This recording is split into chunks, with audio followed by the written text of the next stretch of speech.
Fala pessoal, tá começando mais um RDP Podcast. Eu falei para vocês que eu voltaria em novo formato, em novo cenário, como vocês podem ver. E é claro que não poderia começar diferente. Hoje eu tô com uma pessoa aqui que vai bater um papo super interessante, vai esclarecer muitas dúvidas e, claro, vai apontar todos os seus objetivos aqui. Mas antes de mais nada, eu preciso falar para você.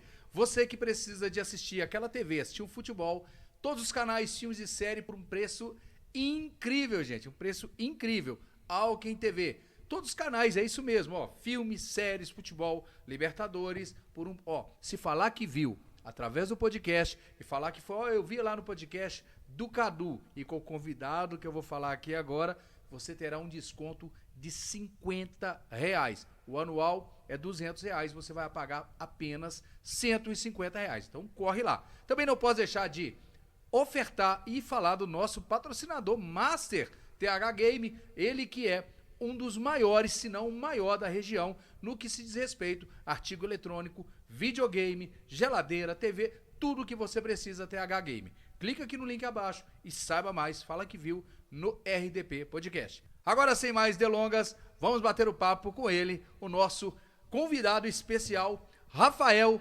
Webert, o vereador da cidade de Igarapé. Rafael, seja muito bem-vindo e muito obrigado por ter aceito esse convite, meu amigo.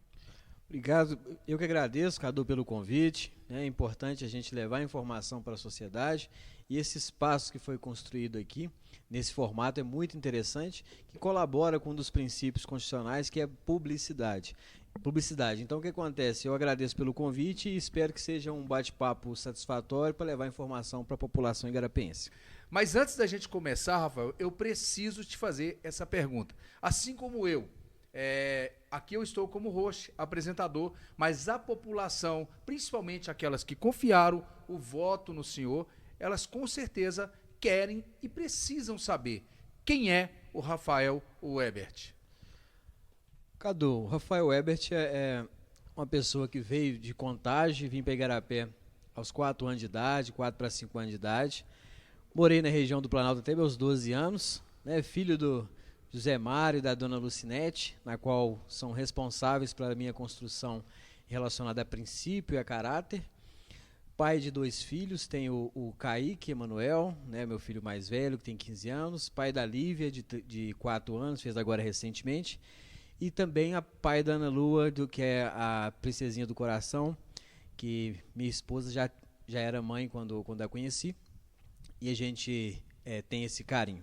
O Rafael vem de região periférica, atua preocupado com a representatividade dessas regiões, né, e é uma preocupação que eu tenho porque eu sofri isso na pele, Cadu.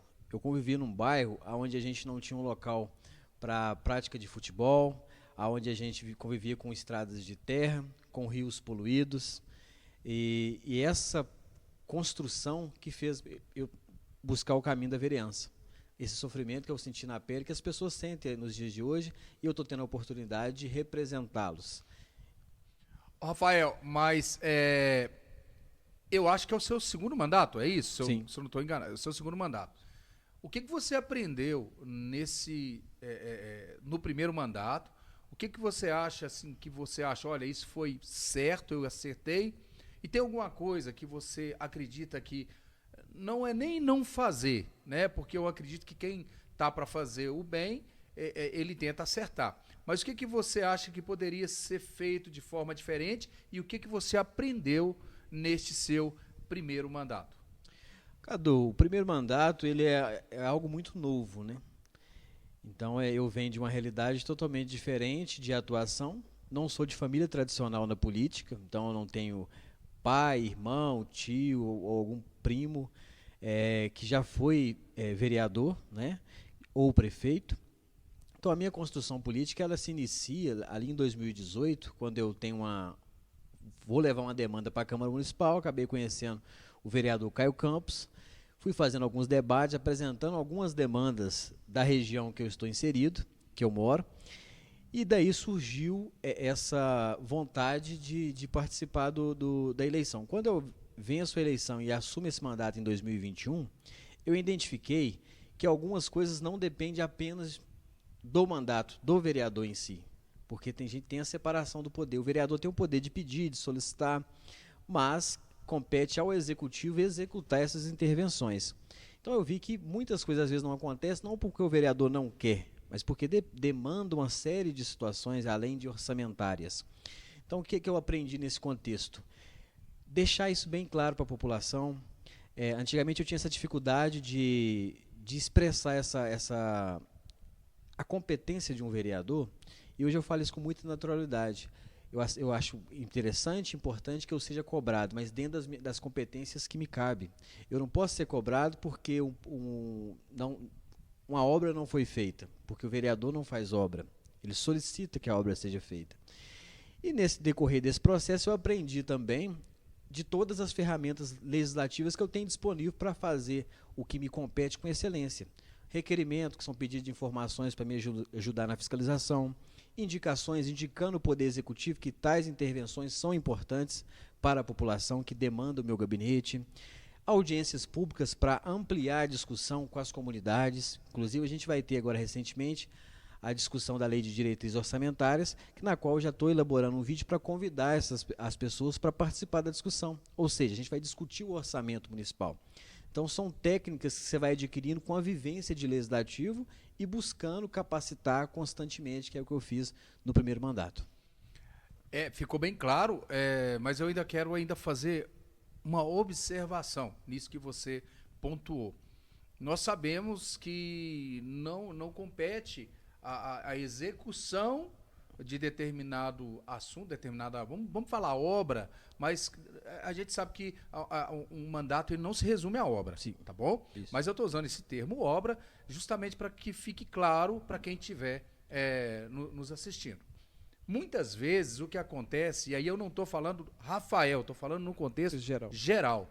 Muitas vezes o que acontece e que a população fica muito indignada, não é nem por não ser feito, é por, às vezes, uma falta de resposta, sim, ou, de verdade falando, na maioria das vezes, é aquela coisa que a gente só vê algo sendo feito quando um está fazendo.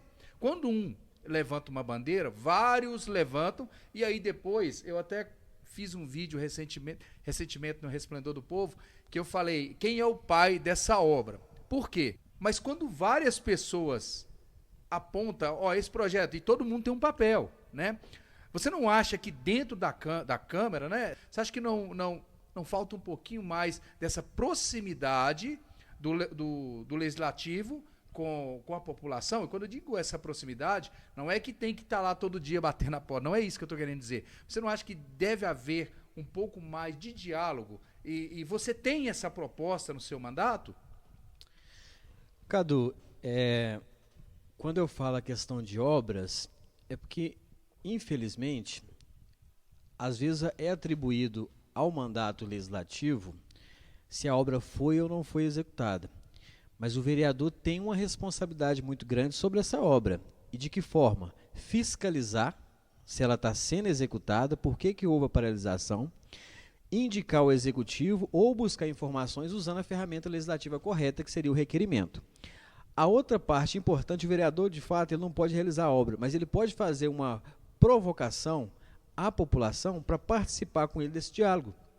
Propondo uma reunião na Câmara, convidando aquela comunidade que está reivindicando aquelas obras para fazer uma discussão com o secretário responsável por aquela pasta que vai executar a obra. Cabe ao vereador. Em relação à questão da comunicação, é importante que o Legislativo invista cada vez mais em levar essa informação para a população.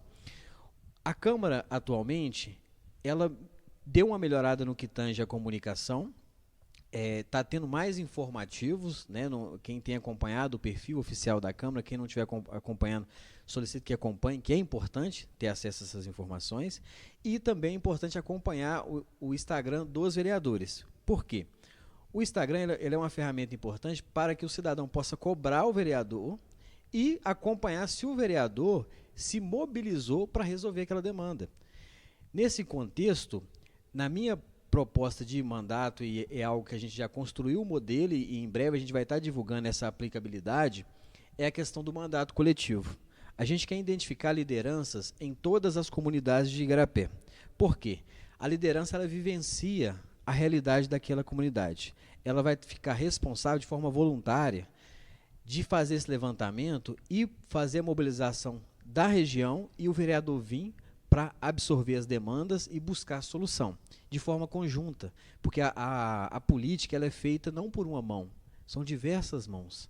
Então, ou seja, se a política ela impacta diretamente a vida do cidadão, nada mais justo que ele seja envolvido na discussão.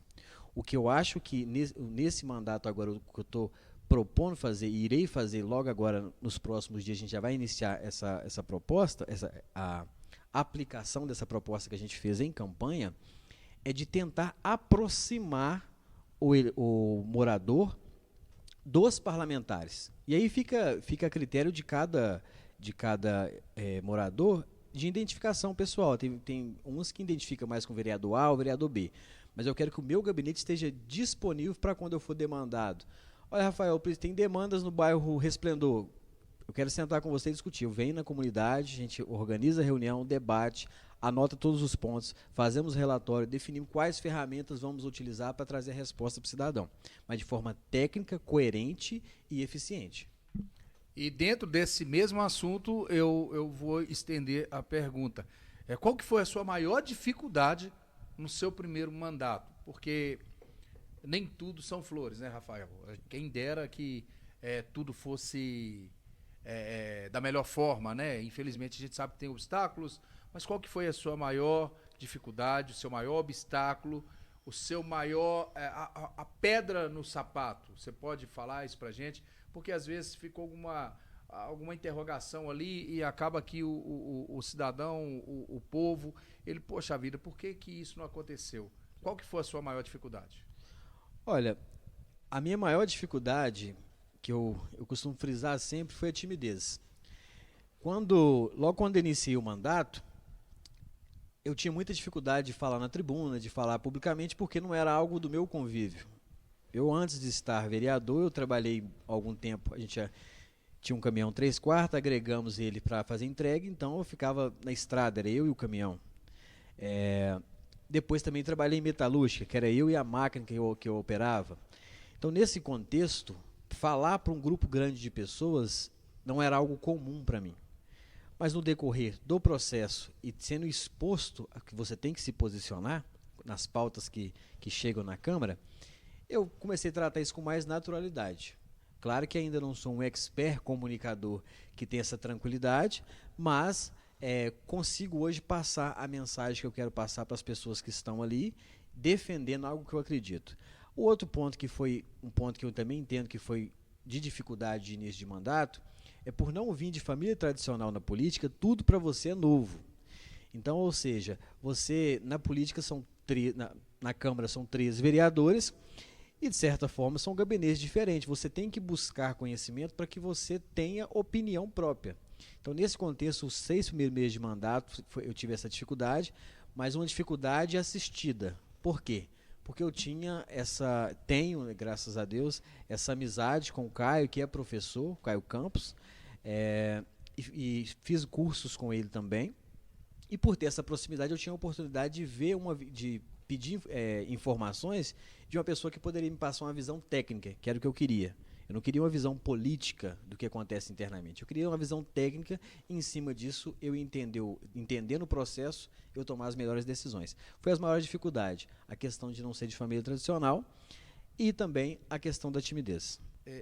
Hoje, qual que é a sua meta? O que você tem para oferecer, de fato, para a população? Porque, com todo respeito falando, e aqui você vai entender o que eu estou falando, estou falando agora como povo, né? As pessoas às vezes ficam saturadas de promessas inalcançáveis, né? Sim. Promessas de campanhas, né? Existe uma diferença daquela promessa palpável, né? Que ela pode realmente serem concluídas, e as promessas de campanha. Você, Rafael, qual que é a sua meta?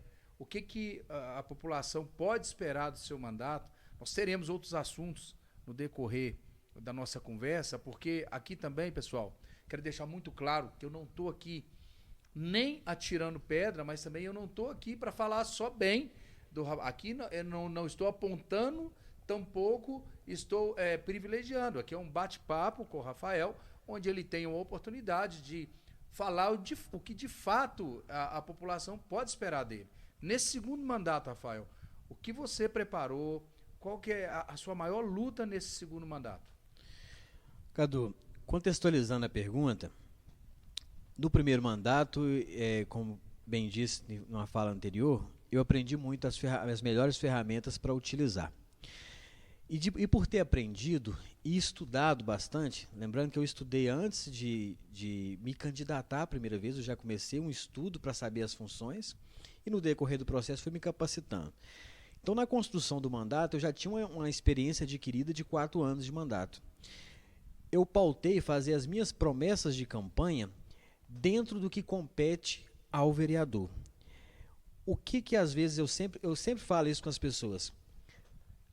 Você acredita quando você não tem conhecimento. Quando a pessoa te fala mentira, você acredita se você não tiver conhecimento da pauta. Então, quando um vereador chega e fala assim, olha, se eu ganhar eu vou asfaltar a sua rua, se eu ganhar eu vou arrumar empregos. Esse tipo de pauta que ele está propondo não depende dele. Então, ou seja, se ele não cumprir, ele tem grande chance de não cumprir e a pessoa ficar com a visão ruim daquele vereador e às vezes acabar colocando todo mundo no mesmo pacote. Então, o que eu pautei? Eu vou fazer meu trabalho de fiscalização, meu trabalho institucional de participar das comissões, meu trabalho de sempre quando for provocado ou quando eu vivenciar algo que eu entenda que tem que ser melhorado, eu sugerir melhorias e, além disso, trabalhar incansavelmente políticas públicas nas pautas que eu entendo que precisa melhorar muito, que é a inclusão. Eu vejo que a gente precisa avançar muito no que tange a inclusão no município. Eu vejo que a gente precisa avançar muito no que tange causa animal, no que tange questões ambientais. A gente tem um município rico ecologicamente e precisa ser protegido. E também eu entendo que a gente precisa muito defender as regiões mais afastadas da região central. Elas precisam ter o mesmo protagonismo. Um detalhe disso, recentemente fiz uma indicação propondo que o Executivo leve um pré-festival para as regiões periféricas. A gente tem o festival gastronômico que acontece no município, que é o Igarapé Bem Temperado e o Igarapé Sabor. Eu indiquei, porque eu não posso determinar isso, que fizesse esse trabalho culinário em pré-eventos nas regiões periféricas da cidade. Porque a gente vai identificar muitas pessoas que cozinham tão bem quanto as mestras, que são excelentes, são fantásticas, descobrir novos talentos e fomentar as regiões periféricas, que em alguns casos não são inseridas nesse processo. E parabéns se realmente esse for um dos seus projetos. Vamos lá, Rafael. Você concorda comigo que tem muita gente, e aqui eu não estou desmerecendo quem está lá fazendo, pelo amor de Deus. Mérito, tradição e tudo se respeita, sim, tá certo? Mas você concorda comigo que assim como várias pessoas, não só as mestras, pelo amor de Deus, mas eu estou dizendo assim, uma barraquinha, uma pessoa que quer vender um negócio. Hoje, você não acha que está muito burocrático para que todos possam ser inseridos no mesmo contexto? O que eu estou dizendo você não acha que deveria ter mais eventos, talvez, mais oportunidade para poder mostrar o seu talento? Você não acha que falta um pouco essa inclusão no nosso município? Sim, eu vejo que é importante que o poder público fomente isso. A gente tem que trabalhar para ampliar, para que tenhamos mais. Quem anda na região do Batatal, Veterinária, São Francisco, todos os bairros que eu passo frequentemente, eu consigo identificar diversas pessoas que cozinham bem e que poderiam estar expondo nos grandes eventos. Então, essa indicação, depois eu vou até encaminhar para o senhor uma cópia para você ter acesso ao texto e até sugerir, talvez, quem sabe, melhoria, é para que o Executivo avalie essa possibilidade. É importante a gente identificar esses novos talentos. A gente tem um número de mestras, mas a luta tem que ser para que esse evento cada vez fique maior. E para ele ficar maior, a gente precisa fomentar dentro das regiões que às vezes tem essa dificuldade para participar do processo, né, de estar ali expondo, né, os seus itens, né. Tem diversas variedades. Eu tive o privilégio de visitar algumas casas e são demandas que o povo me apresentou. Então, quando as pessoas me apresentam, eu vejo, não, realmente isso aqui tem uma relevância muito grande, eu vou documentar e solicitar para que faça. Então, eu vejo que a gente precisa melhorar nesse aspecto e é uma pauta que eu estou tentando sensibilizar o executivo da importância disso para a questão cultural, turística, chamando moradores de outras cidades, que vão se sentir até mais prestigiados quando vier, não apenas nessas 2 épocas que ocorre o evento, mas quando ele vier em alguma data específica que tem um evento na região da veterinária, que tem um evento na região do Resplendor, voltado para a culinária, voltado para o artesanato. E em algumas datas do ano, faço o evento grande, onde todas essas pessoas vão estar inseridas nesse processo. É uma das propostas que apresentei ao Executivo, lembrando que a execução dessa proposta, por mexer na estrutura administrativa, depende que o Executivo entenda da importância. Mas sinalizar para ele que eu vejo que isso é importante, foi feito formalmente, está até no site da Câmara para as pessoas que quiserem acompanhar, ou também pode estar me chamando no direct, eu encaminho a cópia do texto da indicação. Ô Rafael, eu como morador, eu como população, eu como povo, eu vejo que, infelizmente, os bairros, eles, na maioria das vezes, eles são esquecidos. Você disse já que tem projeto para poder ampliar, para trazer essa cultura, para trazer um lazer para o bairro, né? Você não, como você disse, você pode tentar, você não pode garantir que vai chegar. Sabe por que eu estou te falando isso, Rafael? Porque vou dar o exemplo aqui do Resplendor, tá? No Resplendor, nós não temos um policiamento. E isso nós não vemos bandeiras, nós não vemos pautas para que isso possa ser revisto, que possa ter um policiamento, que possa ter uma atração de fato. Um final de semana aqui, se não é, por exemplo, até um abraço aí pro meu amigo Yuri, né, que é um dos que fomenta. Se não é um cara desse fazer uma atração, é um bairro morto. E eu vou te falar, o Resplendor por si só, eu estou falando Resplendor, gente, é porque eu moro aqui, mas entenda, eu estou defendendo todos os bairros. O que eu quero dizer é o seguinte, eu acho que às vezes fica muito puxado para o centro. E o Resplendor, hoje aí, um bairro como Novo Igarapé, esses bairros, eles elegem vereadores e ajudam muito na legenda de um prefeito. Então, por que no decorrer dos mandatos, os bairros ficam esquecidos? Os bairros deveriam ser olhados, sim, assim como é a segurança do centro, assim como é o lazer do centro e assim sucessivamente. Por que isso acontece, na sua opinião? Cadu, é importante, essa discussão que você trouxe para debate, ela é importante, mas a gente tem que separar alguns tópicos e direcionar responsabilidades. Segurança pública, polícia militar, competência do Estado. Qual que é o problema que a gente está vivenciando do governo do Estado? Um sucateamento da segurança pública. Tem um efetivo baixo. Qual que é a solução para resolver essa demanda a nível Estado? Melhorar isso, aumentar o efetivo e valorização da categoria para que possa atuar com mais policiamento em todas as regiões. É uma das demandas. Outro ponto importante, trazendo agora para nível municipal a discussão, é fazer uma discussão para ampliar o número de guardas municipais que não tem a mesma função direta que a polícia militar, mas poderia colaborar efetivamente com a segurança pública. É um dos pontos que pode ser abordado a nível municipal para melhorar a segurança. A outra situação, a Polícia Militar, ela faz um registro, um levantamento de acordo com as denúncias que são formalizadas. Com essas denúncias, ela consegue ter um estudo de quais regiões estão tendo mais incidências de crime e quais tipos de crime. Em cima disso, há uma possibilidade de justificar esse aumento e solicitar esse aumento. O que é importante fazer nesse contexto, agora eu falo quanto população. Esse tipo de demanda de sossego dessas questões, é importante que faça a denúncia via 190, que faça esse registro. Por quê? Vai gerar subsídio para gerar um relatório e evidenciar que aquela região está sendo muito demandada com esse problema. É uma das orientações que eu faço. A outra orientação, que às vezes uma pessoa não quer se indispor com o vizinho do bairro, mas infelizmente, em algumas situações, para resolver, tem que se indispor. Porque algum desses casos tem que ser levado por fora. Tem que ser levado quando... Se chamar a polícia veio, pediu para a pessoa abaixar o som, a pessoa não abaixou o som, a polícia foi embora, ela aumentou de novo. A viatura não consegue, às vezes, comparecer num tempo hábil e aquele vizinho fica incomodado com o barulho. Isso acontece em muitos bairros, recebi reclamação recentemente de outras comunidades.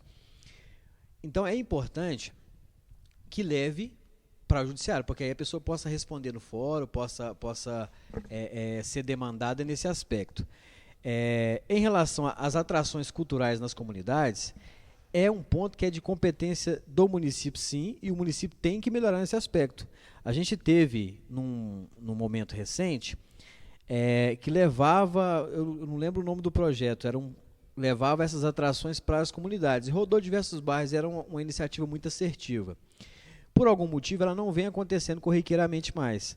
É importante que isso volte, mas além disso, é importante que o município identifique as associações, as lideranças dessas comunidades, para que fomente que tenha mais atrações nessas comunidades. O bairro Resplendor é um bairro muito populoso.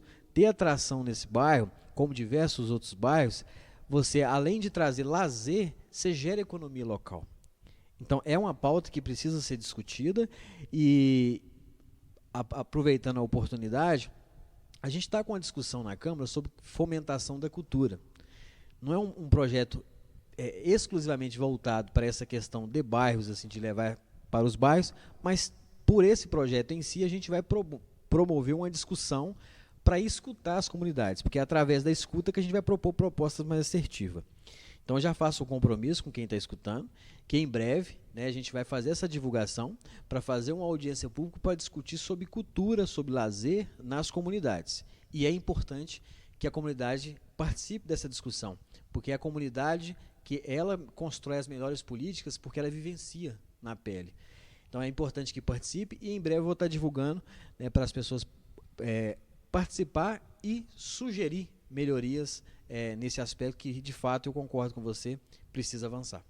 Rafael, eu queria aproveitar aqui agora, porque tem algumas perguntas, eu acho justo a gente, pelo menos, não sei se o áudio não ficou bom, eu falei longe aqui, queria aproveitar aqui agora, que tem algumas perguntas aqui que foram enviadas aqui. Tem uma pergunta que pediu para não falar o nome, a gente tem que respeitar. Cadu, pergunte ao vereador por que ninguém toma providência sobre essas motos com cano, com essas bicicletas com canos de moto, sem horário, de madrugada, perturbando, andando sobre uma roda e ninguém faz absolutamente nada. Será que a nossa população está tão largada a ponto de as nossas crianças não poderem nem sequer andar tranquilamente na rua, ou os nossos animais, os nossos filhos autistas e os nossos idosos não têm mais o sossego de dormir sossegado em casa, porque esses indivíduos não têm respeito com o horário e cada vez mais um barulho ensurdecedor. Isso aqui eu não vou falar o nome porque a gente tem que respeitar. Eu acho muito pertinente, inclusive, Rafael. De fato, é um questionamento pertinente. Existe uma legislação de trânsito e já tem uma previsão legal que é proibido. Então, ou seja, a pessoa que faz sabe que está cometendo algo ilegal. É importante que denuncie.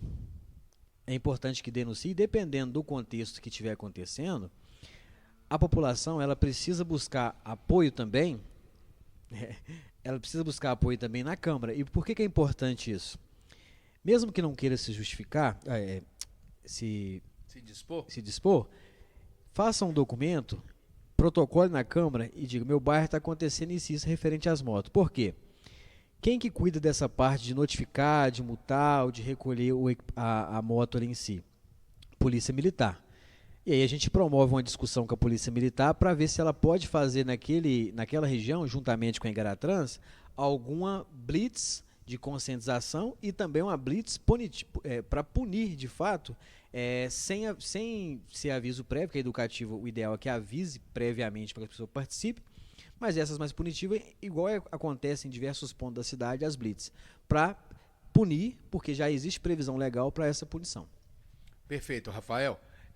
Tem mais uma pergunta aqui, e essa pergunta, inclusive, ela vai de encontro com o com o nosso bate-papo, tá? Deixa eu abrir aqui, pessoal, que eu coloquei aqui, vocês não reparam não que o negócio aqui é desse jeito. A Fernanda, essa aqui, colocou o nome. A Fernanda está perguntando, Rafael, qual o seu posicionamento sobre esses boatos de uma construção de estrada férrea na nossa cidade? O que isso pode trazer de benefício ou o que isso pode trazer de malefício? Isso aí é uma pergunta também que eu acho que é bem pertinente, né, Rafael? Fernanda. Boa tarde, Fernanda. Agradeço você pela pergunta, é importante, é um tema que eu tenho abraçado com muito afinco, porque eu já estou debatendo esse tema desde o meio do ano de 2024 e até agora eu não consegui identificar nenhum ponto positivo. Como eu não tenho ponto positivo para mencionar, vou falar dos pontos negativos referentes a essa linha férrea. Essa linha férrea sairia ali da região do Alto Boa Vista, no município de Mateus Leme, passaria na região do Batatal, próximo ao Condomínio Mirante, próximo ali ao Vivenda Santa Mônica, as madres ali, as irmãs, né? Seguiria, passaria em outros terrenos, sairia Farofa, ia cortando tribos e por aí vai. Nesse percurso que eu mencionei, passaria em diversas nascentes, então, ou seja, traz uma preocupação hídrica para o futuro do nosso município. Além disso, traz uma poluição sonora, porque é uma linha de trem cortando essas comunidades que que estão ali antes da linha férrea, então elas vão ter que adaptar com um cenário diferente.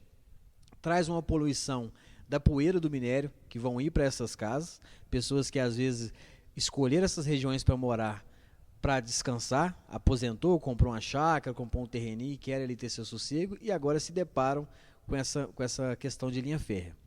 Lembrando que a linha férrea ela foi aprovada na NTT e agora está em fases do Estado, de liberações ambientais. Então, qual fase da luta que a gente está? Fazendo a luta, mostrando os pontos negativos para que o Estado intervenha e não dê as liberações ambientais para que esse projeto avance. É um projeto que impacta, pensa bem, uma pessoa comprou uma chácara e da noite para o dia chega alguém e fala com ela assim, olha, dá licença, o terreno aqui é de utilidade pública e você caça outro lugar para comprar, eu vou te pagar tanto. Eu acho uma falta de respeito com quem mora ali, desrespeito com a cultura da cidade, e lembrando que essas liberações foram feitas a nível federal e por muitas pessoas que fizeram essa liberação nem conhecem o município, nem foi na comunidade conversar com os moradores. A Cedro, além disso tudo, que é a empresa que está fazendo essa discussão, ela não procurou o poder público em momento nenhum. Ela chegou simplesmente nas comunidades, causando pânico, as pessoas preocupadas se faz investimento, se não faz, se constrói, melhora a casa, se não melhora, se vai perder o terreno, se não vai, e não tinha informação. Então, entendendo da complexidade do projeto, Fernanda, o que é que a gente fez? Ele atinge o município de Mateus Leme, Igarapé, São Joaquim de Bicas e Mário Campos. É uma luta que ela foge dos limites municipais. Eu, quanto vereador, eu fico restrito na minha atuação aos limites municipais. Pensando nisso, eu precisaria ampliar essa discussão. Então, eu provoquei a deputada Beatriz Cerqueira, juntamente com a deputada Lohane, para a gente levar essa discussão a nível de Assembleia, para se tornar uma discussão de Estado, porque as grandes mídias estavam divulgando apenas os pontos positivos que eles julgam ser importantes. Eles falam que passam 5 mil carretas que a gente vai tirar da BR-381, 5 mil carretas de minério diariamente. Beleza, então, mas não seria mais viável estudar, melhorar a via, melhorar a sinalização, colocar a válvula de aquelas escapes, né, para as carretas quando tivessem freio, ao invés de impactar diversas comunidades que já estão inseridas ali há muito tempo? Então tem outras formas. Então a gente entendendo isso, levamos a discussão para a Assembleia, essa audiência aconteceu, foi um ônibus cheio de moradores da região de Igarapé, Mateus Leme, São Joaquim de Bicas e uma van para a Assembleia, fizemos a discussão. Na Assembleia, a deputada Beatriz Cerqueira fez um requerimento, que é uma ferramenta legislativa que tem lá na Assembleia, pedindo uma visita técnica para acontecer no território. E essa visita aconteceu recentemente. A deputada esteve presente, juntamente com a deputada Lohane, e a gente visitou os pontos que seriam impactados. Então a gente passou em lugares que tem nascente, que tem rios, que tem chácaras, que tem plantações. Lembrando que a produção dessas regiões mencionadas, Cadu, elas abastecem praticamente 40% do que vai para o Ceasa são dessas regiões, de hortaliças. Então, Rafael, como eu falei desde o início, isso aqui, inclusive, o Rafael tá mostrando pra gente aqui pontos negativos, não é isso? Se você, que também é um legislador, se você quiser, o espaço está aqui aberto para você dar a sua versão, mostrar o que tem de positivo. O intuito aqui não é empurrar a goela abaixo uma verdade única. Isso aqui é um local para que tenhamos informações as quais serão colocadas na mesa e, poxa, o Rafael tem razão? O amigo aqui tem razão? Por que, Rafael? Eu tenho algumas dúvidas quanto a isso, algumas que eu julgaria ser positivo. Por exemplo, quando você me disse aí sobre desafogar essa questão das carretas, etc. Porque a Igarapé tá virando um caos para dirigir. Se você pegar agora são quantas horas agora? Se você pegar agora e ir naquela trincheira, para aquela rotatória, se uma carreta parar ali, te fechar, acabou, não passa mais ninguém. No seu ponto de vista, Rafael, qual que é o pior de tudo isso? Além de tudo isso que você já falou, o que você julga ser o pior nesse assunto abordado de uma linha férrea passar dentro, cortar a nossa cidade, não é isso? É difícil definir o pior, mas eu vou pontuar alguns pontos que eu acho que me preocupa bastante. A questão ambiental. A gente está no município que tem uma das matérias-primas nossa que é a água.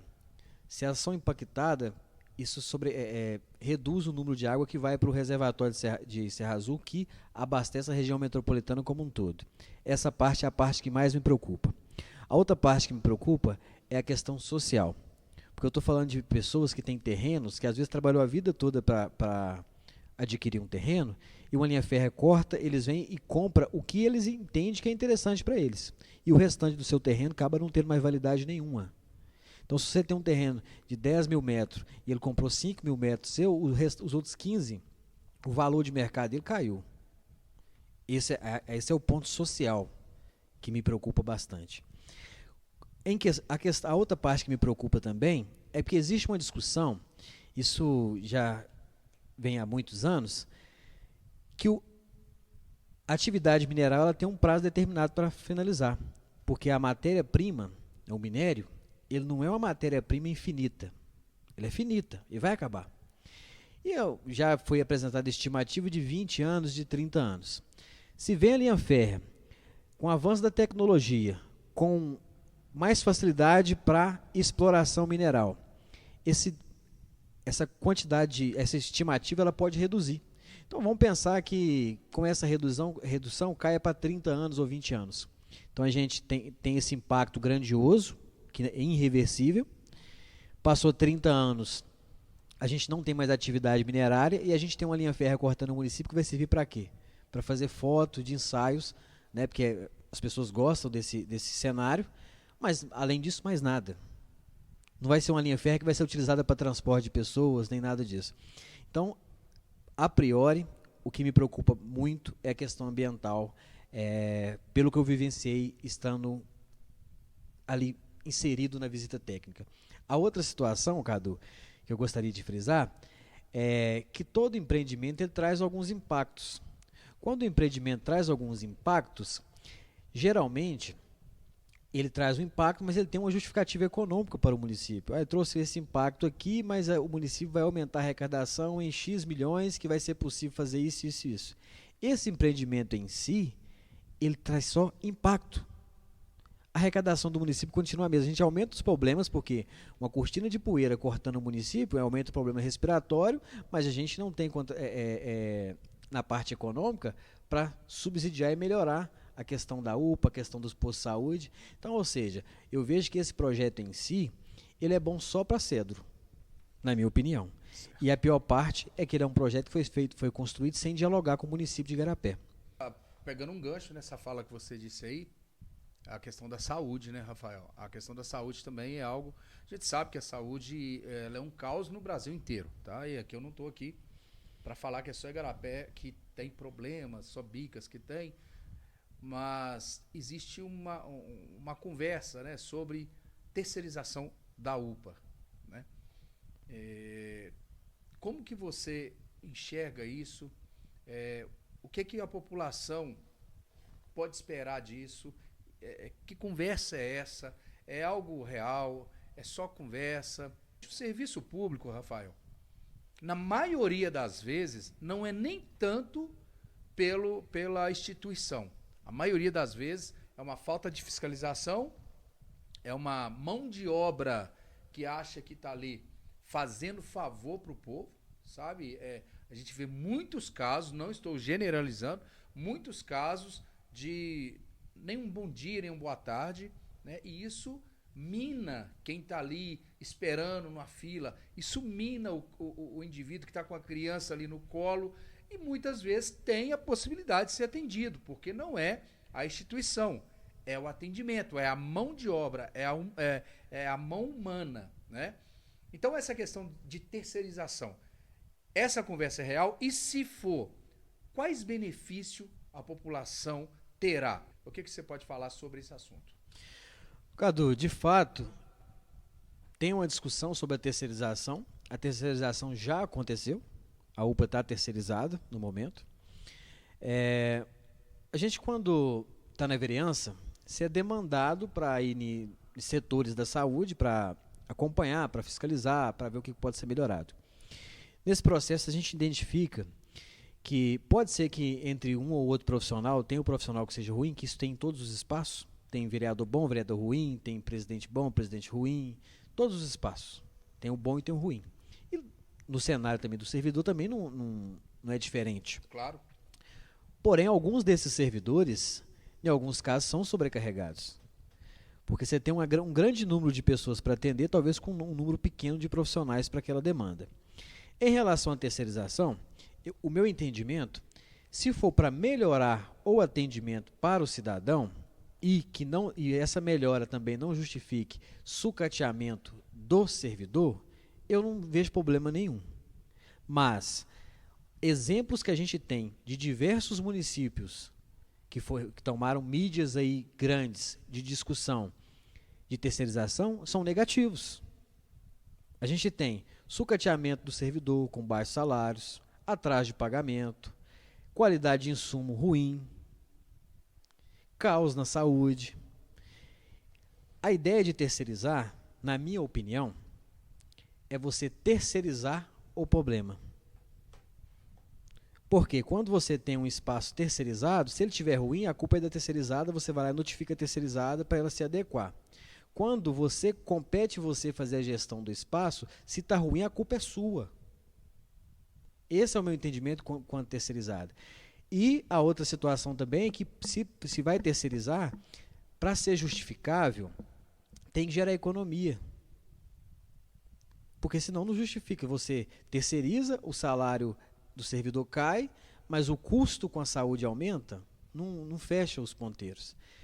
Entendendo que esse processo no município de Igarapé avançou sem que tivesse um diálogo aberto, tanto é que muitas pessoas foram pegas de surpresa nesse contexto, a gente estamos em discussão para que a Câmara tenha um espaço de escuta, né, do servidor, dos responsáveis pela pasta, dos responsáveis por esse processo, para que nos esclareça as dúvidas que ainda tem em relação à terceirização. É um dos pontos, uma espécie de uma audiência pública, mas tem que ter essa discussão, esse momento de escuta é importante. O outro ponto que a gente precisa entender, o executivo terceirizando, é importante que ele tenha uma equipe, como se fosse a espécie de uma comissão interna ali do executivo, para fiscalizar os indicadores da terceirizada. Terceirizar se esses indicadores vão melhorar, se vão piorar, porque se piorar, quem está sendo impactado é o cidadão, é o pagador de imposto. Se vai buscar a medicação, vai ter medicação, não vai ter medicação? Essas perguntas precisam estar bem descritas, precisa também ter aqueles parâmetros, se caso a organização que assumir a UPA, ela não cumprir alguns critérios, que o contrato caia imediatamente. É importante isso. Outro cenário é o seguinte, os servidores que estão na UPA, a grande maioria deles não são cargos efetivos, a grande maioria são cargos comissionados, né? Entregaram o currículo e entraram de alguma forma. O que eu entendo é que quando você terceiriza, você também dificulta que tenha o concurso. Porque no concurso público, você tem um momento ali que você vai selecionar, basicamente, mas as pessoas vão entrar ou não entrar por mérito próprio. Porque qual que é o grande problema que eu vejo de todos os municípios, na grande maioria? É que as pessoas formam, dedicam 5 anos para alguma atividade e ela não consegue ingressar no mercado de trabalho, no serviço público, a não ser que ela for amigo de A ou de B. É esse contexto que me causa espanto e o concurso evita que isso aconteça. Tendo o concurso, a pessoa vai lá e faz, passou, vai entrar e vai trabalhar.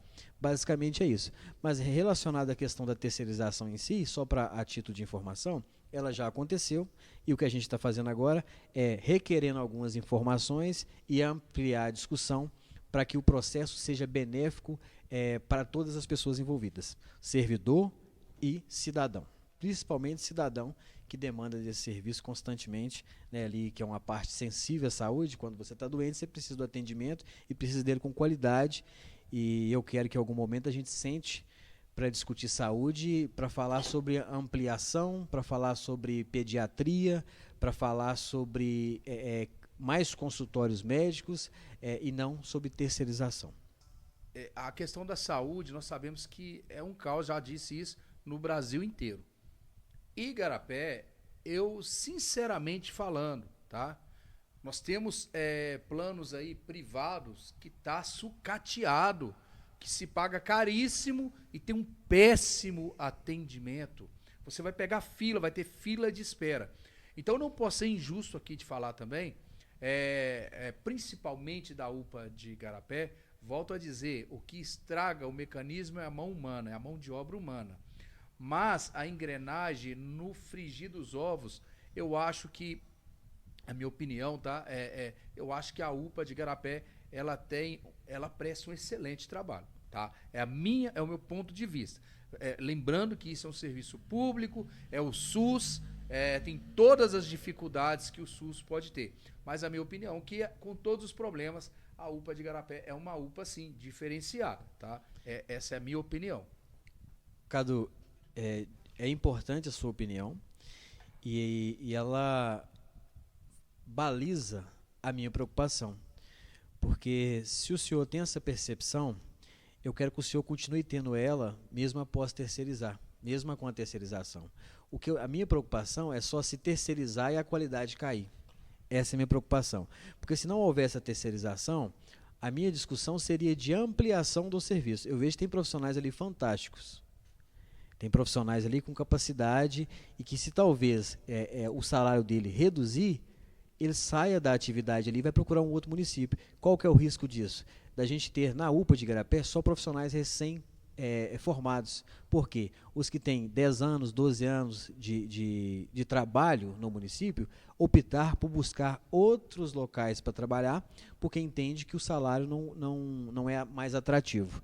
Essa é a minha preocupação e eu gostaria muito e espero que isso aconteça, e o que eu puder fazer quanto fiscalizador é que o senhor continue tendo uma percepção benéfica, mas a terceirização em alguns municípios fez o caminho inverso, e é isso que a gente está tentando trabalhar de forma com diálogo, com respeito, com diplomacia, para que o município de Igarapé não aconteça.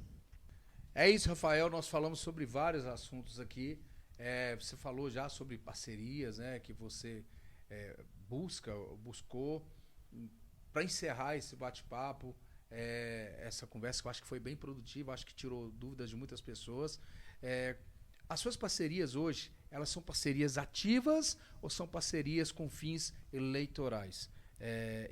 Isso existe uma diferença, porque nós temos pessoas, temos profissionais que selam uma parceria, e isso a gente vê até no alto escalão, mas nada mais, nada é do que um jogo eleitoral. No seu caso, essas parcerias são parcerias de fato que vão agregar benefício, que vão trazer, vai haver uma junção entre o Rafael Elbert e essas parcerias, ou é apenas mais uma parceria de mandato para que o povo possa ver que você está inserido com determinadas pessoas, e isso, querendo ou não, acaba fortalecendo o nome do profissional, do vereador, seja ele quem for. Como são essas parcerias do Rafael Ebert? Cadu, eu tenho um entendimento que, como eu bem disse, o mandato ele é feito por diversas mãos. A parte principal do mandato é a escuta de escutar o cidadão. Só que tem demandas, que igual o senhor mencionou, sobre a demanda de segurança pública. É uma demanda que vai ter essa discussão a nível de Estado. E eu preciso que tenha alguém, a nível de Estado, traçando esse debate. Colocando o município de Igarapé na mesa de discussão na Assembleia, defendendo a segurança pública para defender, que de certa forma, defende a nossa região, que é uma pauta nossa. Essa proximidade com as deputadas que caminham comigo, deputada Beatriz Cerqueira e deputada Lohana, é uma parceria de uma construção não de campanha e não de uma data que antecede uma eleição, mas é uma parceria de mandato. Por que de mandato? A gente tem demandas na região que podem ser melhoradas com o investimento da esfera estadual e federal. Através das deputadas mencionadas, a gente vai conseguir fechar o ano de 2025 com aproximadamente, de acordo com as indicações que estão encaminhadas para Igarapé, com aproximadamente 1 milhão. A deputada Beatriz Cerqueira destinou para a escola do Santa Chiara praticamente R$500 mil, dá R$471 mil para a reforma da quadra total, para ela ficar nos moldes que uma quadra de uma escola tem que ser. E são pautas que foram construídas antes do período que eu tinha uma parceria com ela diretamente. São pautas que vêm sendo debatidas e sonhadas há muito tempo. Quando o meu mandato encontra com o mandato da Beatriz, a gente coloca o anseio de uma escola na mesa de discussão e consegue esse avanço. Recentemente informamos que o dinheiro vai ser destinado para essa execução. Deputada Lohana destinou R$100 mil para a escola da Solar, para compra de mobílias, e também destinou R$100 mil para a escola Joaquim José Pereira, também para mobília. São investimentos. Além disso, as deputadas mencionadas, elas traçam uma luta que alguns deputados não querem se envolver. Linha férrea, defesa da Pedra Grande, são pautas que eu defendo a nível municipal, quanto vereador, mas são pautas que em determinados momentos eu preciso que essa discussão aconteça no Estado. E aí eu tenho o apoio dessas duas deputadas. É uma construção que eu costumo dizer que a gente é como se fosse um anexo de gabinete. A gente está em contato frequentemente, semanalmente. Participei de cursos na Assembleia por iniciativa da deputada Beatriz e vai fortalecendo o mandato. É uma construção, né? É uma construção, entendendo que é um trabalho de formiguinha, você não faz nada sozinho. E eu, com o apoio das deputadas, a gente conseguiu trazer investimentos para o município que talvez não teria conseguido se eu não tivesse um apoio de deputado federal, deputado estadual. Então, ou seja, são pautas que a gente vem construindo, são parcerias que a gente vem construindo com autonomia para questionar, para pontuar algo que eu acho importante a ser discutido, e acaba que eu, em Igarapé, eu sou presidente de algumas comissões. Presidente da Comissão de Legislação e Redação, presidente da Comissão de Educação e presidente da Comissão da Causa Animal. Eu acompanho as pautas que são debatidas a nível Assembleia, por intermédio das deputadas, e por eu estar a par do que está acontecendo lá, eu posso replicar boas práticas que acontecem a nível Assembleia ao município. Então, é importante essa aproximação. No primeiro mandato, a gente tinha algumas construções, mas no decorrer do processo, a gente vai identificando com quem tem a disponibilidade para nos atender. Por quê? Eu sempre tive uma ressalva que o deputado, quando ele está em parceria com um vereador, ou com uma liderança comunitária, ou com a prefeitura, ele tem que ter disponibilidade para visitar o município, para conhecer as demandas do município. E nesse contexto, ambas as deputadas, elas sempre, quando eu ligo, estou com um problema na cidade, está acontecendo isso, isso e isso, elas estão dispostas a ajudar. Isso para mim é importante, ter esse acesso. O que para mim é chato e que eu não fico em parcerias que for assim, é eu ter que mandar um ofício, solicitar uma reunião, aí demora meses para a reunião acontecer e demora meses para minha pauta ser discutida, né? andar. Então essa parceria vem nesse contexto e eu espero que ela dure por muito tempo, porque tem grande chance de trazer frutos para o município de Igarapé, no que tange educação, no que tange meio ambiente, no que tange defesa das regiões periféricas, no que tange cultura e no que tange as pautas que a gente acredita e debate a nível municipal. Para encerrar isso, gente, eu queria agradecer, Rafael, mais uma vez, por você ter aberto aí esse espaço na sua agenda. Eu sei que é difícil, você veio de um outro compromisso, né? Veio atarefado, mas mesmo assim você fez toda a questão, esteve aqui, passamos aqui esse bate-papo e eu tenho certeza que foi válido para muita gente. Então eu te agradeço do fundo do coração, tá? Espero que todos os seus projetos, todas as suas ideias, elas possam ser colocadas em práticas, que o que a gente, como povo, como cidadão, quer é que quando tem um representante do povo ali, a gente não quer que o cara fracasse. Sim. A gente quer que o cara faça aquilo que realmente ele se propôs a fazer. Até porque quem vai ganhar com isso é a sociedade, quem vai ganhar com isso é o povo, né? Então, isso não é uma batalha. Torcer para que quem está ali nos representando fracasse é torcer contra a gente mesmo. Então, eu estou dizendo isso não só para você, Rafael, para todos que estão sentados ali. A gente quer que todos que estejam ali façam o seu melhor e nos represente, de fato, tá bom? Eu te agradeço do fundo do coração. Cadu, eu gostaria também de agradecer pela oportunidade, né? É importante a gente ter esse espaço, né, para a gente atingir um público que talvez não conheça o trabalho do legislativo ou do parlamentar que está sendo entrevistado. Então é importante, espero que venha outros vereadores, outras lideranças, é importante o contraditório, é importante esse espaço abrir para todo mundo, né, porque enriquece o debate, a discussão a nível municipal. E agora eu gostaria de deixar um recado para a população que acompanhou e para a população que acompanha meu mandato. Meu Instagram é utilizado como uma ferramenta de trabalho também, além da minha questão pessoal de vida mesmo, mas também é utilizado como uma ferramenta de trabalho. Todas as suas dúvidas, mande lá no direct, estou sempre à disposição para estar escutando, né? Sou ser humano, como qualquer outra pessoa, vou acertar e vou errar, mas a chance de eu acertar com você atuando em parceria comigo é muito maior. Então meu gabinete está à disposição de todas as comunidades que precisar da minha presença para uma discussão, para uma sugestão de melhoria na comunidade, eu estou à disposição. E é importante que exerça o papel cidadão de cada um. E de que forma vocês podem fazer isso? Acompanhando as reuniões ordinárias, acompanhando o perfil oficial da Câmara, acompanhando o perfil, seguindo o perfil dos vereadores, é importante, cobre os vereadores, eles foram eleitos para ser cobrado. Quando procuraram a eleição, eles colocaram o nome à disposição e precisam de fato ser cobrados, obviamente. E também acompanhe o site da Câmara. No site da Câmara, lá tem um relatório de todas as minhas atividades documentadas. Você pode entrar no site e acompanhar. Esse relatório é feito semestralmente. Então, ou seja, vocês vão encontrar lá o relatório do mandato 2024, 23, 22 e 21. O de 2025 está sendo elaborado e no mês 7, no máximo, estará disponível também no site, mas que vocês possam acompanhar e cobrar. Né? Vereador tem que ser cobrado, porque, Cadu, a população no dia da eleição, ela assina para você uma carta, como se fosse um documento dizendo assim, olha, vai lá e me representa. Então você tem uma responsabilidade muito grande e para que você acerte, você tem que ser um canal de escuta. Né? E meu mandato está à disposição para escutar todas as comunidades. Forte abraço e vamos para cima. Então é isso, pessoal. Muito obrigado para vocês que ficaram até aqui assistindo esse vídeo. Compartilha, deixa o like, se inscreva no canal, porque teremos novos bate-papos, tá? Tá aberta as portas novamente para você quando você quiser, tiver qualquer novidade, qualquer proposta, as portas estão abertas.